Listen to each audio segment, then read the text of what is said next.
So apparently, in the book, there's a part in the book where you say that he came in and told you that he had smashed one of your girls. I wasn't worried about that. I was just, that's just how life goes when you locked up. Yeah, I know. But she's done. You moved on. Life is good. Life is good. Will you rap about that? Do you think it'll end up on a song? Maybe you two might, No. No. She still be texting me and stuff, They stopped texting me too. For real. Because it still hurt. Does it really? No. But now I remember that first of all. So apparently, look, they're college. On Wayne girl while he was in jail, that's conniving. Then get his face tatted like a bitch apologizing. I'm glad D-Rose came home, y'all didn't deserve him neither. From a line down to Simpson, better not speak on Serena. And your homeboy needs a subpoena, that predator moving flocks. Name gotta be registered and placed on neighborhood watch. I lean on you like another line of years, all eyes on me, and I'ma send it up the pot. On Wayne girl while he.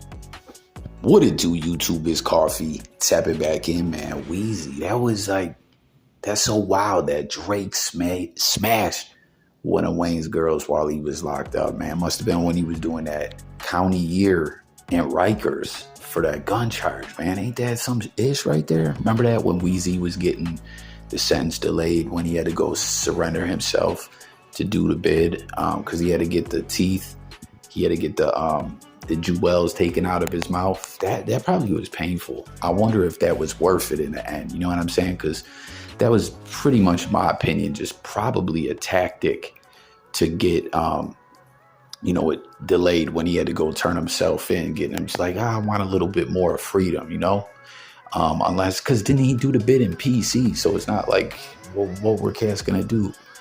Hem him up and pull all the jewels out his teeth or what, That's crazy. But Wayne had so much, in my opinion, to do with Drake getting on and becoming the MC that he became, or the rapper, because I shouldn't say MC, because we've been talking in a lot of these hip hop discussions how like Drake will really never be a true MC because of the ghostwritage, but y'all feel what I'm saying, right? Like that whole mixtape that got him all that buzz and everything, and then being with Cash Money and all them collabs with Lil Wayne. Like he did so much for his career, and then he can go smash his girl after all that. And that, when Wayne had to do that bid, that was pretty early on in Drake's coming of age in the rap game. Like that's kind of greasy and grimy. And y'all hear that and it's like his girl, it sounds like that was officially his girl. And you could tell by Lil Wayne's body language and everything, to me, it felt like he was truly hurt by that.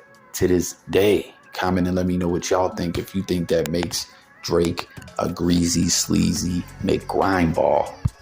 But something else that was mentioned in that part of the track there, the Kendrick track, you heard him saying something about neighborhood watch. And I believe this is in reference, shout out to my guy Line It Down for putting me up on game on this. This artist, Baka Not Nice, who signed to OVO.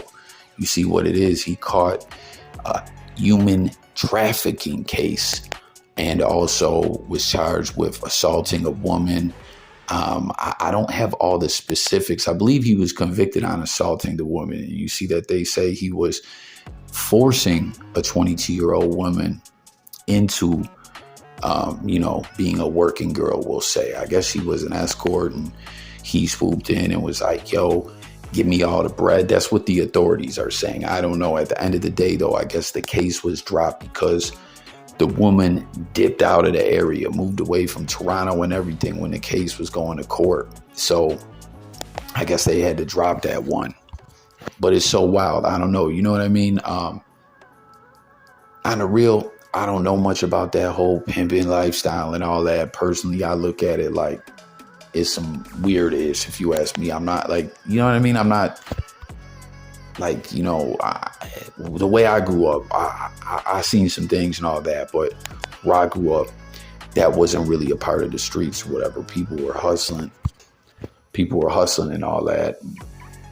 Stick up kids, people pumping work and different things, but I didn't know much about that. But on the other side of the hemisphere, that goes on like a motherfucker. You know what I'm saying? And there's people forcing women. There's people on some PEDO-ish, putting underage girls out there, just disgusting sacks of garbage. Some people say in that whole lifestyle that there is individuals that have honor, and I don't know. I mean, everyone, you can comment and let me know what you think. You know, we don't know the specifics of his case. I ain't taking up for dude at all. Believe me, I'm looking at him like, you know what I'm saying? At one point, old girl said that you were her dude and you forced her to sell that thing and give her all the money. Again, at the end of the day, when it went to court, she ran away. And I don't know, could that be because she was in fear? Who knows, you know? But I actually have heard a girl who does that for a living, right? And no cap, she was telling me that she just does it all by her lonesome.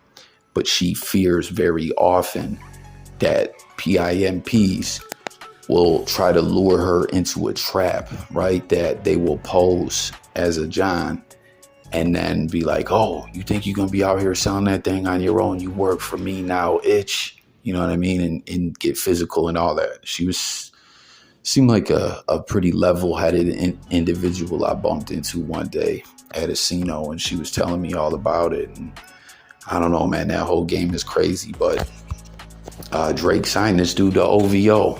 Comment and let me know what you think about it all. And you see Wayne also said not Wayne. Drake, Kendrick also said, yo, Drake, you're a colonizer in hip hop. That's a cold diss right there. And I want to know everyone's thoughts about all these diss tracks dropping, who you think is getting at who the hardest and all that. So far, to me, it seems almost kind of like a split decision in the overall consensus, I believe. But I think some individuals are kind of giving it to Kendrick a little more. Like if I had to tell you, like personally, I think Kendrick's winning and all that. But just seeing the general consensus, I feel like it's 60 to 40% Kendrick.